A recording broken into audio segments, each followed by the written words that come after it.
Ladies and gentlemen, fellas, welcome back to the channel. And today we're talking about them rookie running backs, some of your top rookie running backs, top 5, 3, whatever you want to call it. We're going to be discussing in depth a couple of these top rookie running backs. I know that a lot of people who watch these videos later in the summer, you might not be in depth with the, draft. And I understand all that. Maybe this year though, since there was nothing else on TV, but following it for dynasty purposes, I want to get you all caught up to speed on some of these rookies. I have another rookie running back video that I did right after the draft, which will go in depth on a couple of other names as well. And really a lot of things have changed since then. Not a massive amount, but a good amount to at least detail based on some of the things that have set in stone on ADPs and things like that. So I'm excited for you to be here. And if you're excited to be here with me, please do take a second of your time. Like button, big old one. Big old subscribe button pops up on the screen. Smash that if you're listening on the podcast. How those ears doing? Let's get into this video, gang, because I'm pretty excited for it. The flashy new toys, the shiny new toys, the rookie running backs, the rookie receivers, all of these guys. Everybody wants to have the next Odell Beckham Jr. in the receiving department, the next A.J. Brown or DK Metcalf, Deebo Samuel, if you're just looking at last year. And if you're looking at running backs, where is that Arian Foster gem of a running back that you can get in the middle to late rounds of your draft if you're an RB, zero RB draft or strategy type of a player, or who's just that next top-notch rookie running back who comes into the league, your Zekes, your Saquons, and just balls out. Who's somebody that you can trust? A Kareem Hunt from recently, the last few years. And we're going to discuss some of those possibilities and the guys that I think might be going a little bit under the radar and guys that I'm a much higher on than ADP, things of that nature in this video right here, the top rookie running backs. But I would be remiss not to call out that the Supreme Draft Guide is out. It's been out. People are in there. People are jumping around. There's new content being added on a weekly basis, and people from everything I've heard are loving the Supreme Draft Guide. It is on my site. It is on the Fantasy Sports Focus site. All those things are linked below. And for a limited time offer, limited time for the people who are only listening to this podcast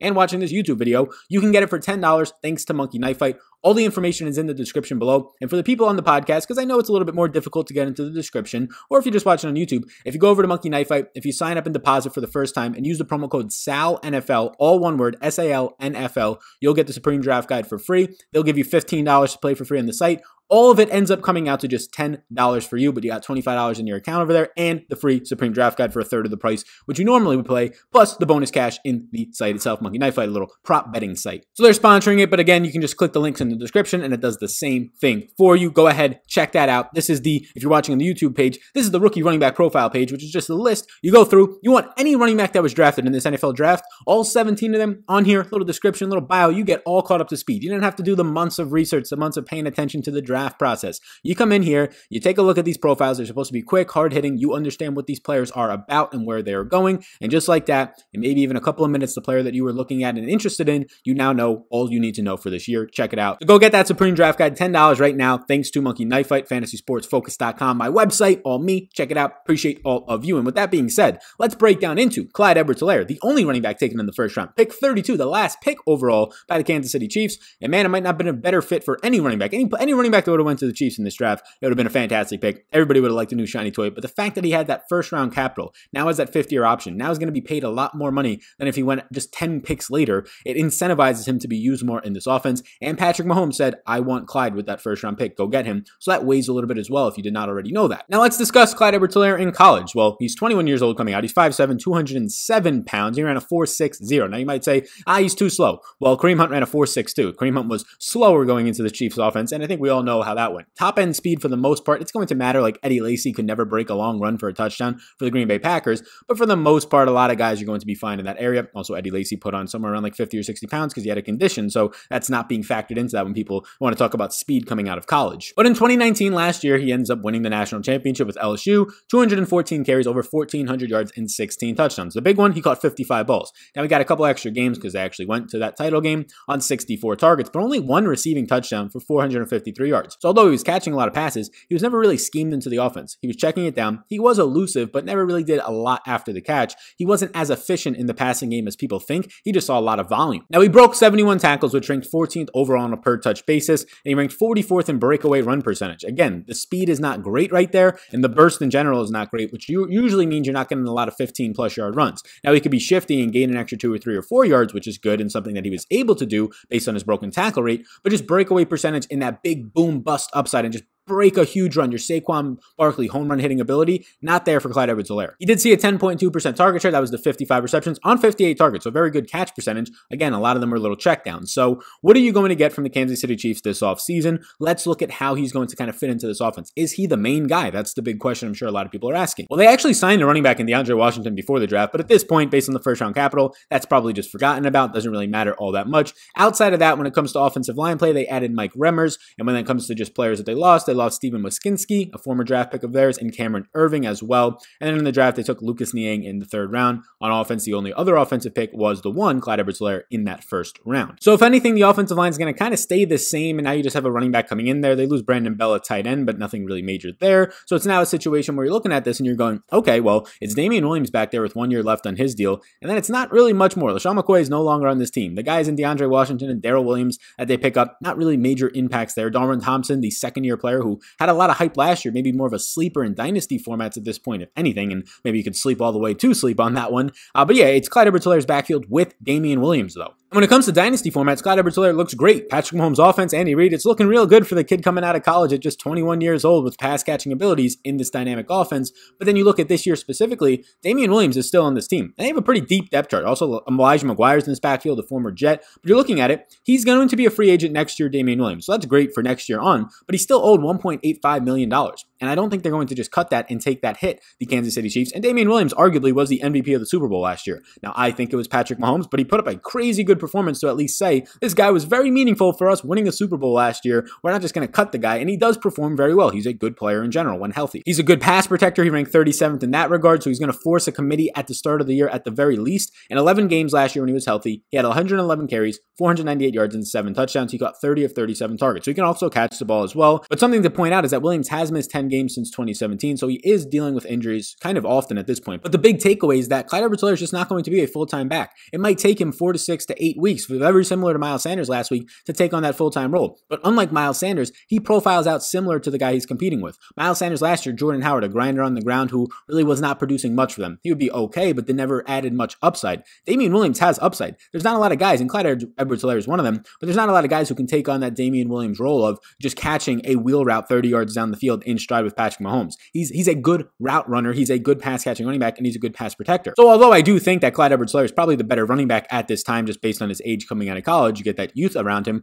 I don't think it automatically means Clyde Edwards-Helaire is going to just be this fantastic option. But based on how many points the Chiefs score and how efficient of an offense that is led by Patrick Mahomes, just being on the field 50% of the time for a guy like Clyde Edwards-Helaire, if that's all he ended up seeing was 50% of the snaps, he's probably going to walk his way into 6 to 8 touchdowns, and that's really, really hard to ignore for a rookie running back. Like, let's just look at the Chiefs' offense last year and the running backs in that offense. They saw 3.5 red zone attempts per game, rushing attempts per game. They were 27th overall in rushing attempts, the Chiefs, but it didn't matter because they ran so many plays and were always in the red zone that it kind of made up for that. They ranked 19 overall in their rushing ability last year on offense, bottom 10 in rush yards with 98.1 per game. Now, that's not going to impact Edwards-Helaire as much because he's going to benefit. There was also a slightly inefficient Darrell Williams and also a slightly inefficient back there LaShawn McCoy at that time. But this was the big one. Chiefs running backs last year, 5.6 receptions on 6.6 targets per game in 2019. That is huge. The guys were seeing 6.6 targets per game. You give 4 of those to Clyde Edwards-Helaire at some point during the season, even if it's the second half, he's going to do very good things with those in PPR formats. Another important stat, since Mahomes has been the Chiefs starting quarterback, 1.7 touchdowns per game to running backs.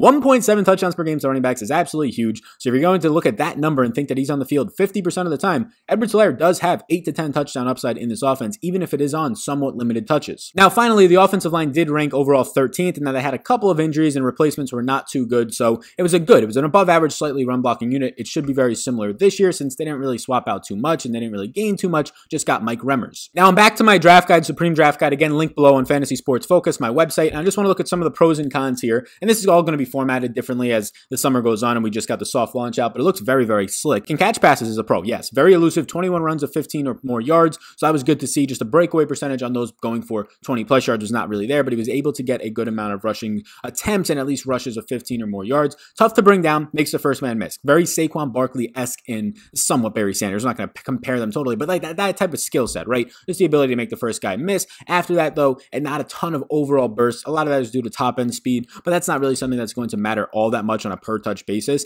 Now, what are some of the things that he's bad at? He was a bad pass protector. He was honestly dog shit at pass protecting, which is another reason Damian Williams probably stays on the field more. Most rookies are not that great at pass protecting, especially if there's a better veteran behind you. You're kind of screwed in that department. The other thing's just his size and speed. Again, I don't really think the speed's a big knock, but at least coming out relative to some of the other running backs, it will be. And he's just 5'7", 207 pounds, so he's not this huge goal line back. He's exactly what he is. He's an enhanced satellite back in this offense who has the ability to take on a primary role, but I just don't know if it's going to be this year because of Damian Williams. So although I do like Clyde Edwards-Helaire, and you can see some of his LSU career stats here on the Supreme Draft Guide, although I do like Clyde Edwards-Helaire a good amount, he's currently going as like a top 12, borderline top 12 running back. I have him as like my 14th running back off the board, so I think he's a top 15 running back just because of the upside he possesses. Like this guy's floor, if he plays 50% of the snaps and taken in the first round, I think he's probably going to be at that point by the end of the year. His floor is probably somewhere around 6 touchdowns with the upside of a double-digit touchdown season, and factoring in his receiving game role, if he's going to catch 40 to 50 balls, if he has that upside, right? Miles Sanders only played 50% of the snaps last year and caught 50 balls in that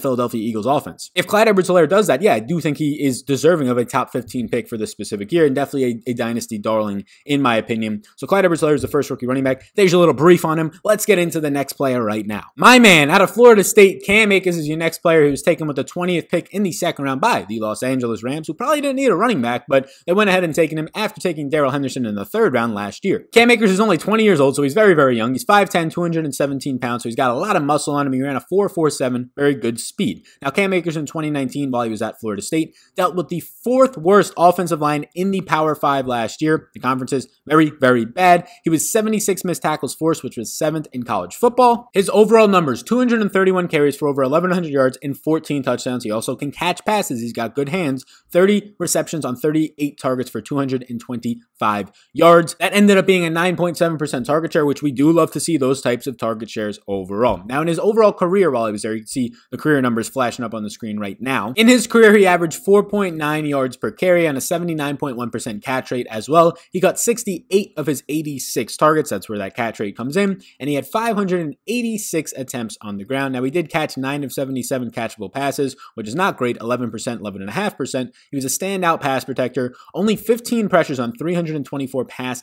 blocking snaps, according to Pro Football Focus. So that is very, very good. He's a stout pass protector, and he might need to be based on the offensive line he's going to have to play behind. So what did the Rams do in the offseason? Well, the Rams in the offseason did nothing in free agency. Although they should have added offensive line help, they did not. And what did they lose? Well, they lost a lot. They ended up losing Todd Gurley, Brandon Cooks. Todd Gurley leaving was the reason they probably drafted Cam Akers in the second round. And then some depth wide receivers in Mike Thomas and JoJo Natson. So free agency ended up being just losing players. One of their top wide receivers, top deep threat, in Brandon Cooks, and their number 1 running back for the past few years, Todd Gurley. In the NFL draft, they added to the offense by replacing those players. Cam Akers replaces Todd Gurley. Van Jefferson in the second round replaces a guy in Brandon Cooks, profiles out as this kind of leaner body deep threat down the field, where it's going to likely be Josh Reynolds to at least start the year, but maybe they rotate in. They get Bryson Hopkins, a tight end, in the 4th round, and then they get an offensive tackle in the 7th round. So they do nothing for the offensive line. Oh, Sal, they got a 7th round offensive tackle. Okay, if you think that really does help this offensive line, you're mistaken. But a big reason why last year that they did suffer was their offensive line. So Whitworth signed a new deal. That's something that they did. They gave Whitworth this really big deal. Andrew Whitworth, the captain of that offensive line, if you will, and a stable piece of it. And another thing was that they automatically had to drop. In 2018, they were the number 1 offensive line when it came to offensive line continuity, in terms of how many games did the same exact players played together and how few offensive linemen played for that offensive line that year, meaning not a lot of injuries or trades or suspensions, whatever it might have been.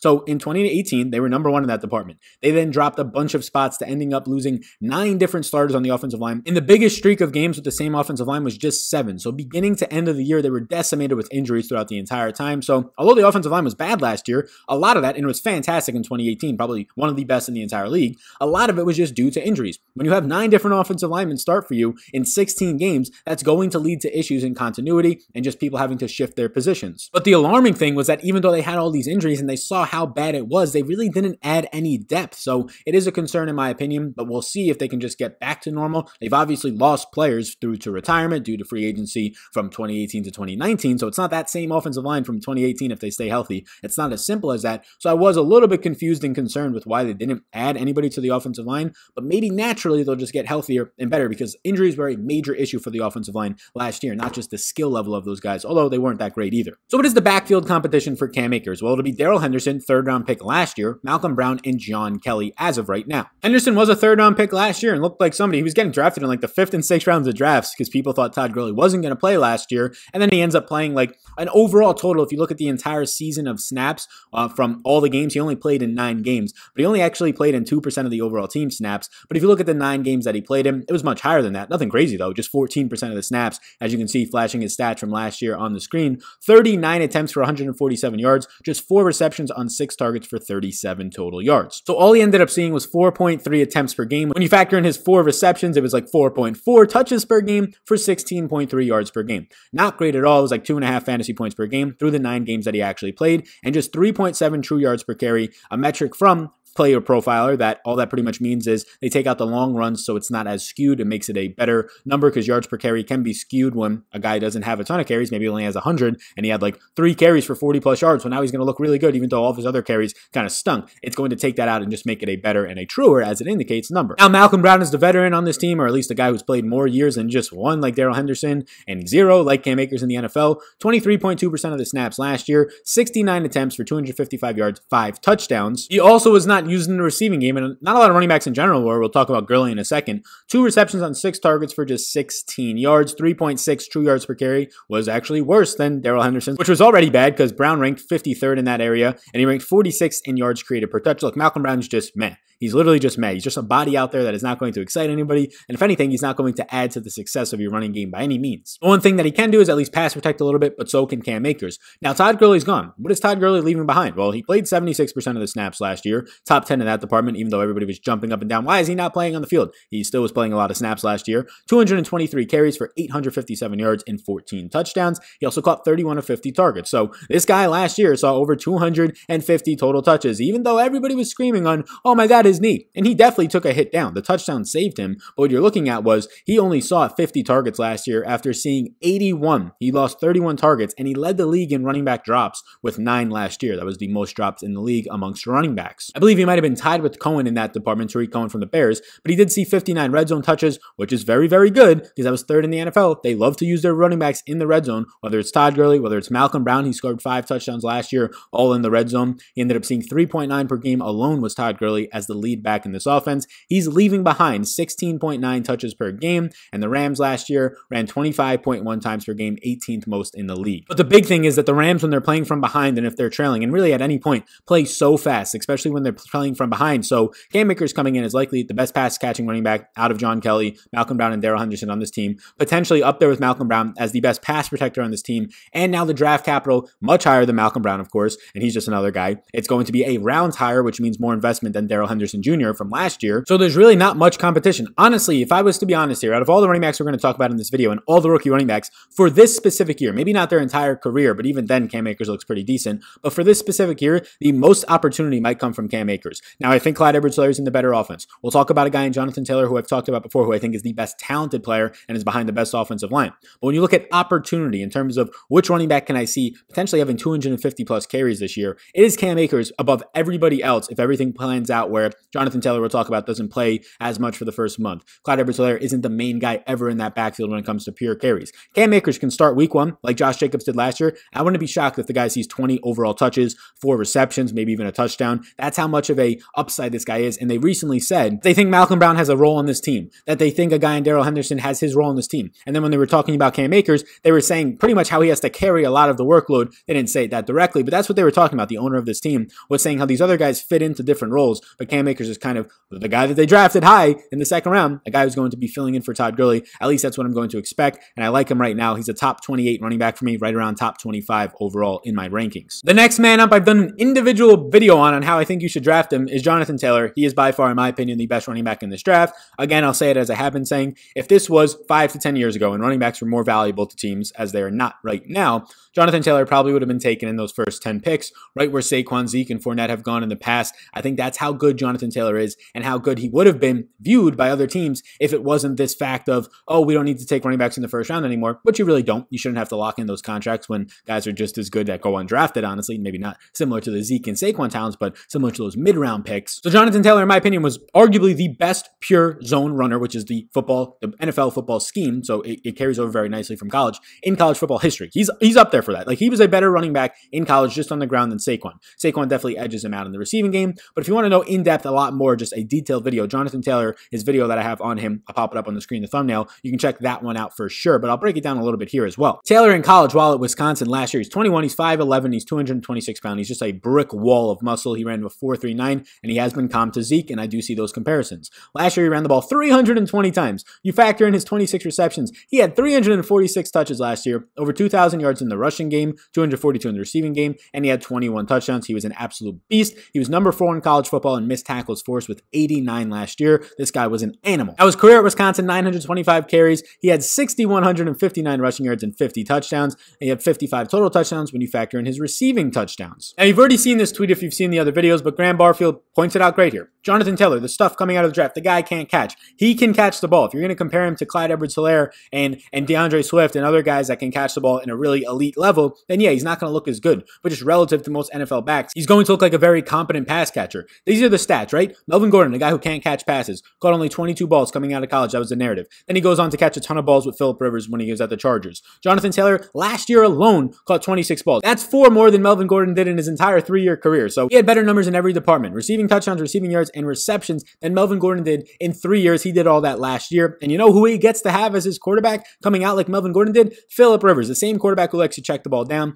Jonathan Taylor's going to be fine. But Nyheim Hines, okay, if you want to get into a rant on Nyheim Hines, a guy who has never been able to carry any of a workload when he's had an opportunity to, been wildly inefficient when he's been given the lead back duties, and he's going to maybe catch 1 to 2 balls a game this year for them, even though they're saying he can have games where he catches 5 balls. Okay, sure, he might have 1. But for the most part, he's going to be used in the way that he's being paid right now. When you traded up, they traded up in the second round for Jonathan Taylor. They didn't wait back and say, oh, he's on the board. They traded up to go get him. He is going to be used in the passing game. I guarantee he's going to be a 3-down back in this team at some point this year. But Sal, what about Marlon Mack? Look, I think Marlon Mack's a good running back, but he's a free agent next year, due just $2 million this year, and they just traded up for Jonathan Taylor. In my opinion, he's a trade candidate, very similar to Kerryon Johnson in that Detroit backfield now that DeAndre Swift, another rookie, is there. So in 2019, Marlon Mack had over 1,000 yards, right? In just 14 games, 12.8 fantasy points per game. He caught 14 of 17 targets. He had 247 attempts, 8 touchdowns, 1,091 yards. He was very good last year, in my opinion. But Marlon Mack can now be called the poor man's Jonathan Taylor in this backfield. They're behind Quentin Nelson in an offensive line that was top 5 in the running department last year, and Quentin Nelson, who has been back-to-back best offensive tackle in the entire league, and in the running department, by far the best, according to Pro Football Focus. So Marlon Mack for the first month of the season might take on like 50% of the snaps, but at some point, similar to Miles Sanders last year, as we discussed with Clyde Edwards-Helaire, I think Jonathan Taylor becomes the lead back here because although Marlon Mack is good and deals with injuries, he's not outstanding, right? He's a guy who's been benefiting running behind a really good offensive line. I think he can also catch passes, so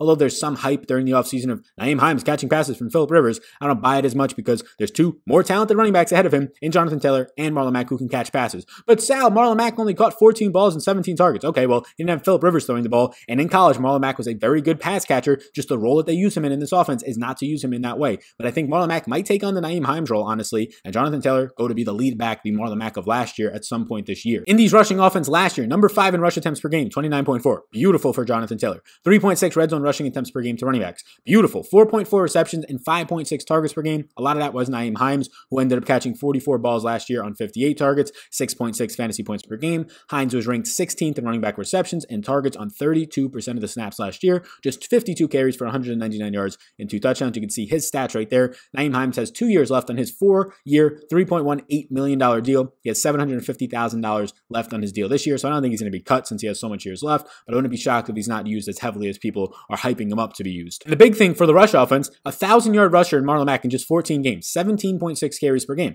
I think at some point this year, Jonathan Taylor will be seeing 16 to 18 carries per game, if not more when you factor in interceptions, 20-plus touches. Now, their offensive line, fantastic. Number 2 run blocking unit last year, number 10 overall, and Quentin Nelson is elite. All 5 of their offensive linemen played 1,000-plus snaps, so the continuity was fantastic. Maybe they're due to regress negatively there, but it's still a very good offensive line. Quentin Nelson, last 2 years, leads all offensive linemen in run blocking. He is an absolute monster. So you get the best offensive lineman in the running game in Quentin Nelson, with now the potentially best pure zone rusher of all time in college football going behind him, and at least of last year. This is going to be a very nice career arc for both of these men, and it's going to start this this year, in my opinion, just not right off the bat. So right now, Jonathan Taylor is my running back 19 in PPR rankings as I record this. You can get all the rankings down below. Go get the Supreme Draft Guide, pop up the banner. And while you're here, hit the like button, smash the big old subscribe button. I appreciate that. Go get that on fantasysportsfocus.com. All the information is linked below. If you go to Monkey Knife Fight, you can get it for free with a deposit of $10, the Supreme Draft Guide, and then you get 100% deposit bonus from Monkey Knife Fight. Promo code is SALNFL. That is SALNFL for those of you still listening on the podcast. So what do you get out of Jonathan Taylor? Somebody who might be in a committee for the first 4 weeks, but he might come out and just be the starter. And then there's a lot of upside at the RB19 overall for me as a 4th round pick, and maybe even get him in the 5th round. He'll probably start to get taken in the 3rd or 4th round though, more so by the time the season starts. But you get a guy behind this great offense who is a fantastic runner, who I believe has good pass catching ability, with a quarterback who historically, with Drew Brees and Phillip Rivers himself, both of those guys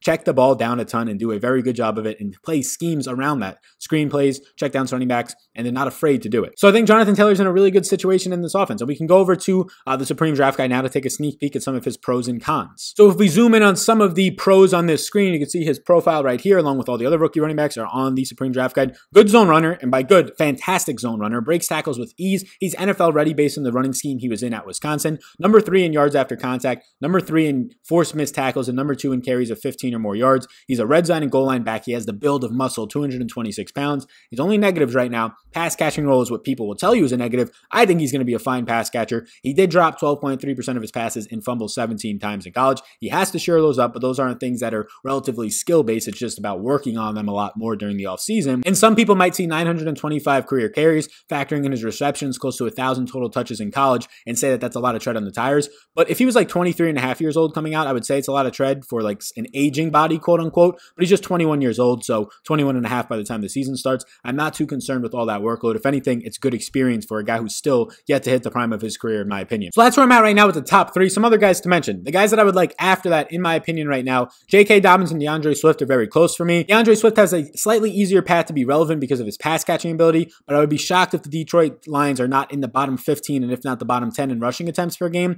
Then you also factor in Bo Scarborough's there. They want to use him. Ty Johnson is still in this team as I record this. Kerryon Johnson is obviously there. After back-to-back seasons missed with a ton of games due to his knees that are now bum knees, but DeAndre Swift taken in the 2nd round as well. Likely, potentially the best pass catcher in this entire offense. You could see his profile, his abbreviated profile on the screen right now. He's never really had a workhorse ability, and he's a guy that just based on the landing spot, the Lions kind of suck at running the ball right there. You want to throw the ball a ton. Their defense is not good, so they're not going to be in good game scripts, in my opinion. They lost everything on their defense, right? They let Slay go, a top cornerback, and their coaches are a bunch of donkeys. So when they say they want to use 3 or 4 running backs, I believe them. I don't think Kerryon Johnson's going anywhere. I think they'll probably try and use a combination of Bo Scarborough and Ty Johnson. So for me, DeAndre Swift is not a must-have, but if he falls late enough in your drafts, I like him. And J.K. Dobbins, I like a lot when it comes to the future potential of J.K. Dobbins. And you can see right now his profile is behind me, so giving you a little sneak peek of all these. So go ahead and check out Fantasy Sports Focus, the Supreme Draft Guide link below, banner on the screen right now. I like Dobbins if you're talking about Dynasty. This specific year, Mark Ingram's still there, and there's a lot of running backs with Gus Edwards, Justice Hill, who I think might only be reserved to special teams at this point as the 4th string.